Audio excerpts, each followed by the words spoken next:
Listeners, আশা করি সকলে ভালো আছেন। আজ আমরা একটা নতুন গল্প পড়ব। সেই গল্পটা হুমায়ুন আহমেদের লেখা শুভ্র। চলুন আমরা গল্পটা শুরু করি। তার আগে অবশ্যই আপনারা আমার চ্যানেলটি সাবস্ক্রাইব করবেন এবং কমেন্টে জানাবেন গল্পটি কেমন লাগছে। শুভ্রর একটা বিশ্রী সমস্যা হয়েছে। রোজ ঠিক রাত 3টায় অবধারিতভাবে তার ঘুম ভেঙে যায়।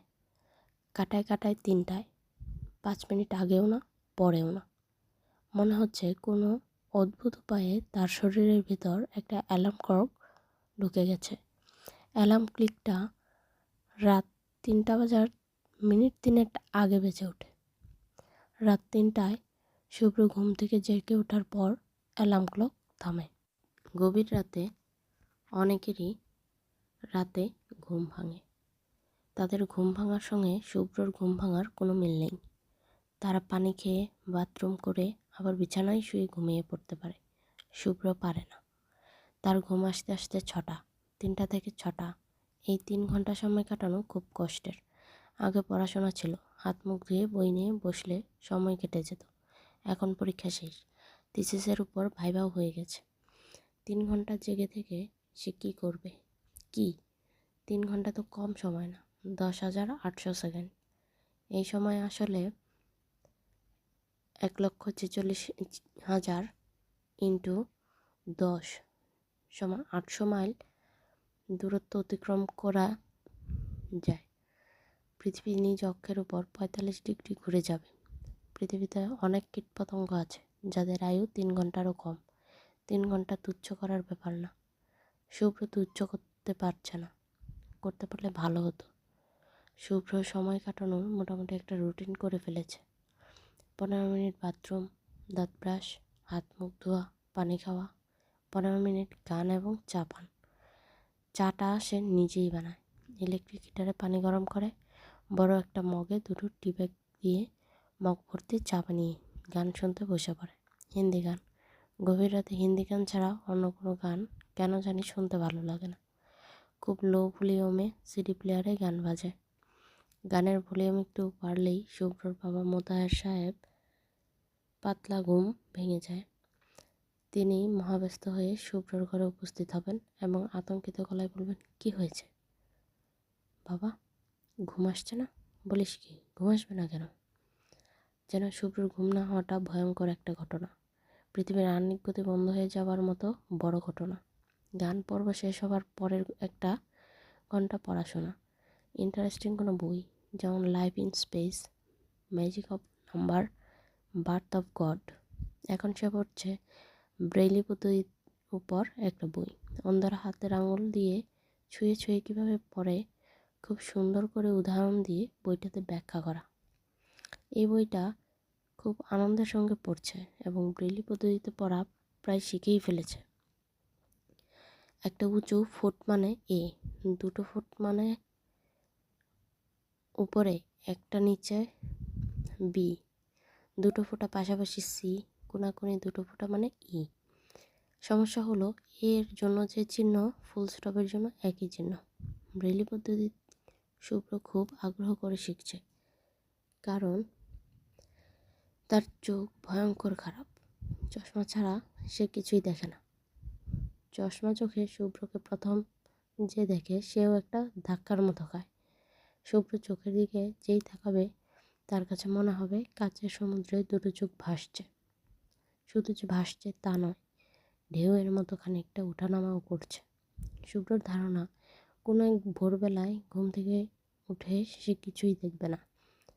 ব্রেইলি পদ্ধতির পড়া এখন কাজে না লাগিয়েও তখন কাজে লাগবে। পড়াশোনার পর্ব শেষ করার পরের অংশ হলো বারান্দা। বারান্দায় সে 1 ঘন্টা থাকবে। এই 1 ঘন্টায়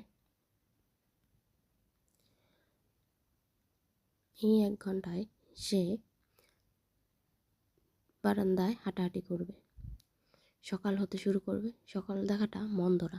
অন্ধকার থেকে আলো আসার পর্বটা এত সুন্দর হয় যে শুভ্র প্রতিবারই মুগ্ধ হয়। সবচেয়ে আশ্চর্যের ব্যাপার হলো একটা সকালের সঙ্গে আরেকটা সকালের কোনো মিল নেই। প্রতিটা সকালই আলাদা। সকাল হওয়া দেখে শুভ্র আবারও বাথরুমে যায়, হাত মুখ ধোয়, আবারও দাঁত ব্রাশ করে, তারপর পাতলা চাদর গায়ে দিয়ে বিছানায় শুয়ে পড়ে। ঘুম আসতে তখন আর দেরি হয় না। আজ শুভ্রর ঘুম ভাঙল 3টার অনেক আগে। সে দেয়াল ঘড়ির দিকে তাকিয়ে হতভম্ব। রাত বাজছে 12টা 10। সে ঘুমোতে গেছে 10টা 40-এ, অর্থাৎ সে মাত্র 13 ঘন্টা ঘুমিয়েছে। এর মধ্যেই ঘুম ভেঙে গেল। কারণটা কি? শরীরের ভেতর অ্যালার্ম ক্লকে কি কোনো গণ্ডগোল হয়েছে? যিনি অ্যালার্ম ক্লকের চাবি দেন তিনি চাবি দিতে ভুলে গেছেন? শুভ্র বিছানা থেকে নামলো, আর তখনই শুনল খুব স্পষ্ট গলায় কে যেন ক্রমাগত বলছে, শুভ্র ভাত খাইছো? শুভ্র ভাত খাইছো? শুভ্র ভাত খাইছো? গলা স্বরটা অনেকটাই তার বাবার মতো, একটু শুধু চিকন। শব্দটা আসছে তার ঘরের বন্ধ দরজার ওপাশ থেকে। বাবা কি দরজার ওপাশে দাঁড়িয়ে আছেন? তার পুত্র ভাত খেয়েছে কি না জানতে যাচ্ছেন? তা কী করে হয়? শুভ্র বিস্মিত গলায় বলল, কে? দরজার ওপাশের শব্দ সঙ্গে সঙ্গে থেমে গেল।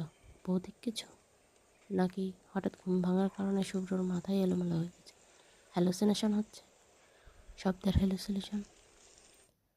শরীরে হঠাৎ করে অক্সিজেনের অভাব হলে হ্যালুসিনেশন হয়। দরজা জানলা বন্ধ করে শোয়ায় কি অক্সিজেনের ঘাটতি হলো?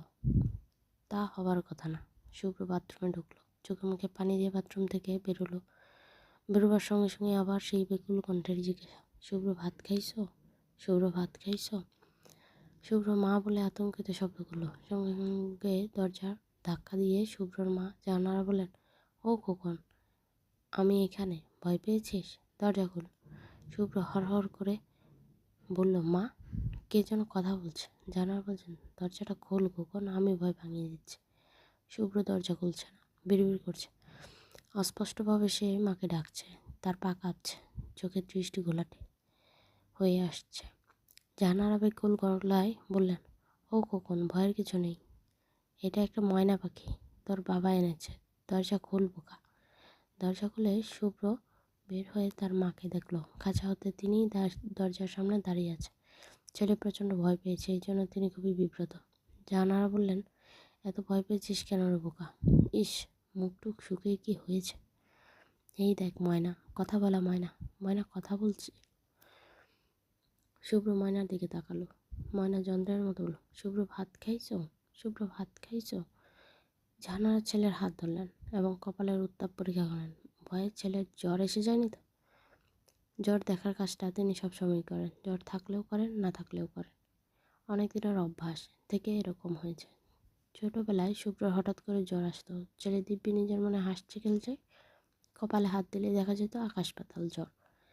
জাহানারা কোমল গলায় বললেন, খুব ভয় পেয়েছিলে?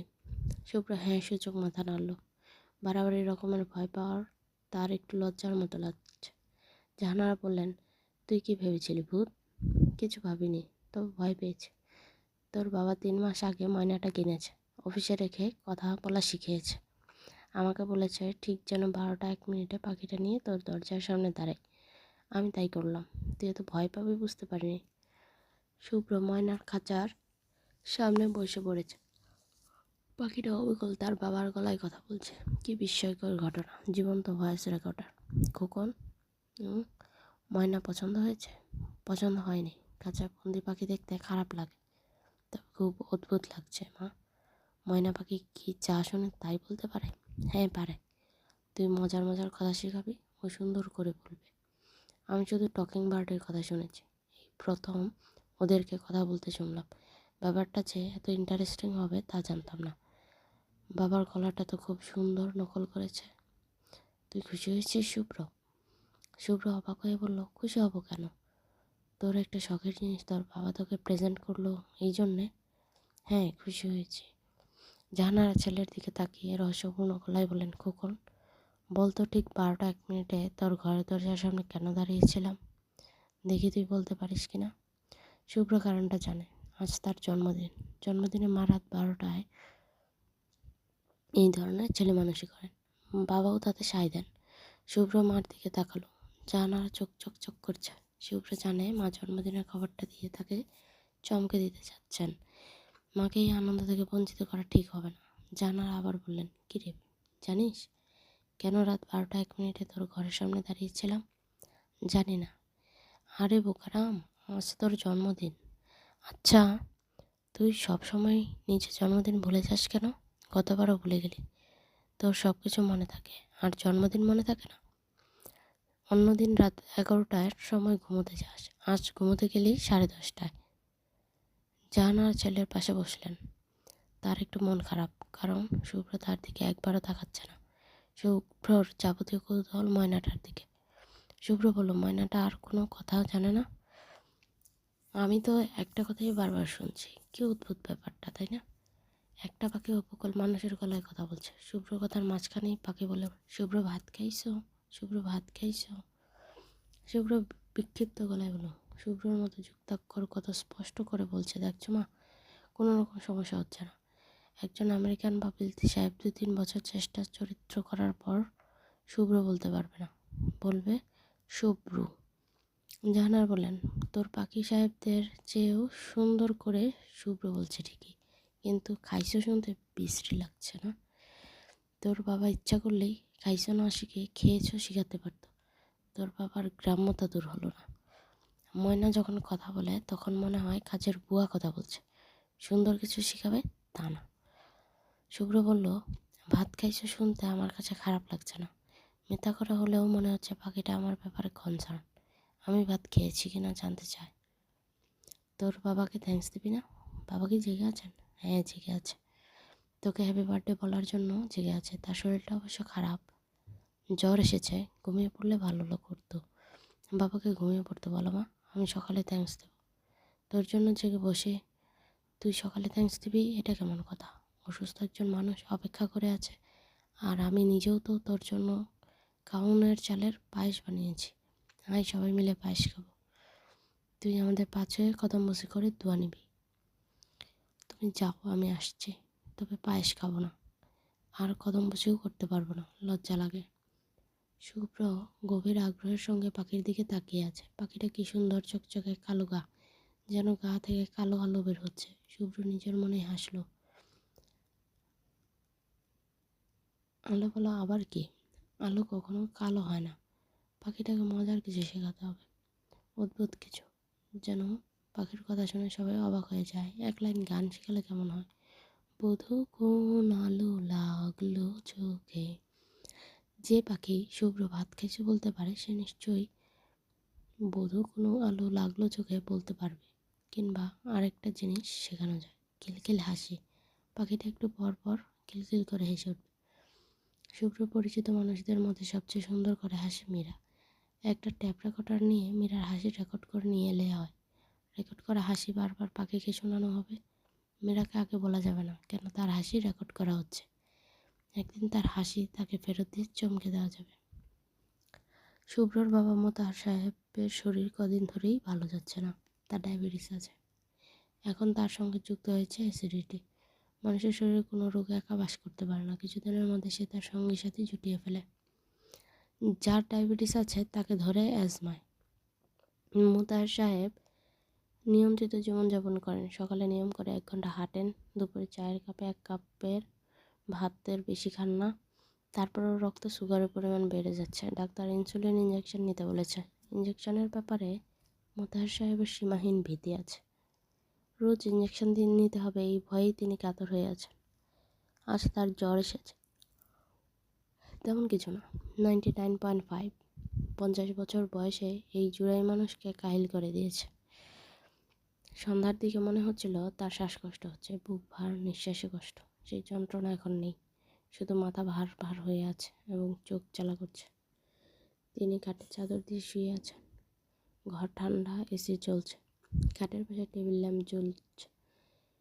আলো চোখে লাগে বলে টেবিল ল্যাম্পের উপর একটা টাওয়াল দেওয়া আছে। টাওয়ালের রং সবুজ বলেই ঘর কেমন জানি সবুজ সবুজ হয়ে গেছে। তিনি চোখ বন্ধ করে শুয়েছিলেন। জাহানারা ঘরে ঢোকার পর চোখ না মেলিয়ে বললেন, শুভ্র খুশি হয়েছে? জাহানারা বললেন, খুশি মানে? বাচ্চাদের মতো খুশি। খাঁচার সামনে হাঁটু গেড়ে বসে আছে। এখনই তোমাকে থ্যাঙ্কস দিতে আসবে। থ্যাঙ্কসের কি আছে? জন্মদিনের সামান্য উপহার। জাহানারা অবাক হয়ে বলে, সামান্য উপহার? তুমি কলমাকান্দা থেকে পাখি আনিয়েছ, অফিসে 3 মাস রেখে কথা শিখেছ, এটা সামান্য হলো? বাংলাদেশে কটা বাবা এরকম করে? শুভ্রর বয়স কত হলো? 23। আচ্ছা শোনো, আমি শুভ্রর বিয়ে দিতে চাই। মাত্র 23 বছর বয়স, এখনই কিসের বিয়ে? তুমি নিজে কিন্তু 23 বছর বয়সে বিয়ে করেছিলে, তাই নাকি? হ্যাঁ তাই। আমি শুভ্রকে এখনই বিয়ে দেবো। ওর জন্য শক্ত টাইপের একটা মেয়ে দরকার। সূর্য হচ্ছে লতানো গাছ, ওর দরকার শক্ত গুটি। তা ঠিক। জানার একটু পান দাও তো, পান খাই। পান পরে খাও, শুভ্র আসুক, আমরা আগে একসঙ্গে পায়েস খাবো। তোমার জন্য আলাদা করে স্যাকারিন দিয়ে পায়েস বানিয়েছি। স্যাকারিন মিষ্টিটা আমার শরীরে সহ্য হয় না, খেলেই বমি বমি ভাব হয়। তুমি যখন আগে থেকেই জানো যে স্যাকারিন দেওয়া হয়েছে, তখনই বমি বমি ভাব হয়। না জানলে হয় না। যে দুদিন তোমাকে না জানিয়ে চিনির চা বলে চা স্যাকারিনের চা খাইছি, তুমি কিছু বুঝতে পারোনি। মোতাহার সাহেব শোয়া থেকে উঠে বসলেন। এতক্ষণ চোখ বন্ধ করে কথা বলছিলেন, এখন চোখ মেললেন। ঘরে আলো নেই বললেই হয়, সবুজ তোয়ালে সব আলো শুষে নিয়েছে।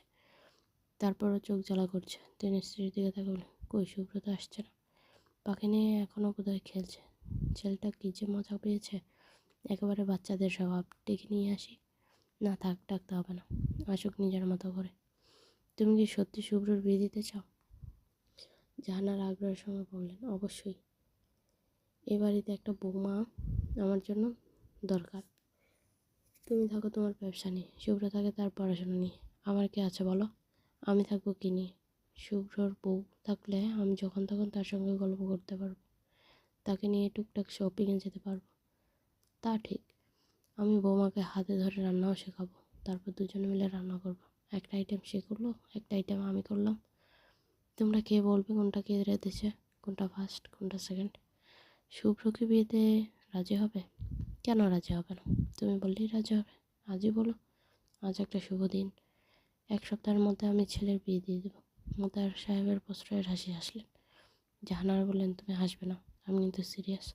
ঘোমটা পরা লাজুক একটা মেয়ে ঘুরে বেড়াচ্ছে, ভাবতেই কেমন লাগে। আজকালকার মেয়েরা কি আর ঘোমটা দিয়ে ঘুরবে? লজ্জার ঘোমটা না, ফ্যাশনের ঘোমটা। আমার ছেলের বউ ঘুরবে। দরজায় টোকা পড়ছে। খোলো দরজা। শুভ্র ইচ্ছা করলেই ঢুকতে পারে, তা সে করবে না, দরজায় টোকা দেবে। বাবার ঘরে ঢোকার আগে কোনো ছেলে কি টোকা দেবে?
আজ অবশ্যই জ্বর এসেছে। জ্বর না এলেও বলতাম শরীর খারাপ। শুভ্র কিছু বলল না। মোতাহার সাহেব একটু মন খারাপ করে বললেন, কেউ যদি তার শরীর খারাপ বলে, তাহলে খুব স্বাভাবিকভাবে জিজ্ঞাসা করতে হয় কী হয়েছে। অথচ শুভ্র কিছুই জিজ্ঞেস করছে না। চুপ করে চেয়ারে বসে আছে। জাহানারা বললেন, শুভ জন্মদিন শুভ্র। তোর 23 বছর বয়স হয়ে গেছে, কল্পনাই করা যায় না। শুভ্র মার দিকে তাকিয়ে হাসলো। জাহানারা বললেন, একটু আগে তোর বাবার সঙ্গে কী নিয়ে কথা হচ্ছিল জানিস? তোর বিয়ে নিয়ে। আমরা দুজন মিলে ঠিক করেছি তোর বিয়ে দিয়ে দেবো। বাড়িতে বালিকা বধূ নিয়ে আসবো। বৌমাকে বলা থাকবে সে যেন সবসময় পায়ে নূপুর পরে থাকে, যেখানে যাবে ঝমঝম করে নূপুর ভাসবে। শুভ্র আবারও হাসলো। এই হাসির মানে কি? যেহেতু শুভ্রর চোখ মোটা চশমার আড়ালে ঢাকা থাকে, তার হাসির মানে বোঝা যায় না। জাহানারা বললেন, তোর পছন্দের কেউ আছে? থাকলে বল। শুভ্র বাবার দিকে ফিরে খুব স্বাভাবিক গলায় বলল, ময়না কি খায় বাবা? বিয়ের প্রসঙ্গে সে একবারও গেল না। হ্যাঁ না কিছু না, সম্পূর্ণ অন্য প্রসঙ্গে চলে এল। মোতাহার সাহেব বললেন, ফলমূল খায়, কলা, আপেল, ধানও খায়, তবে কম। মাঝে মাঝে শুকনো মরিচের বিচি খায়। পাখিটা আমার পছন্দ হয়েছে। মোতাহার সাহেব আনন্দিত গলায় বললেন, পছন্দ কদিন থাকে এটা হচ্ছে কথা। পশু পাখি পোষা যন্ত্রণার মতো। জাহানারা বললেন, তোর বাবার উপহার তোর খুব পছন্দ, সেটা বুঝতে পারছি। আমার উপহারটা পছন্দ হয় কি না দেখ তো। মোতাহার সাহেব আগ্রহ নিয়ে বললেন, তুমি কি দিচ্ছ? আগে বলবো কেন? ও গিফট ট্র্যাপ খুলে নিজেই দেখুক। হ্যালো লিসেনার্স, গল্পটা কেমন লাগছে অবশ্যই জানাবেন, আর আমার চ্যানেলটি সাবস্ক্রাইব করে নেবেন। আজকের মতো এখানেই। সবাই ভালো থাকবেন। বিদায়।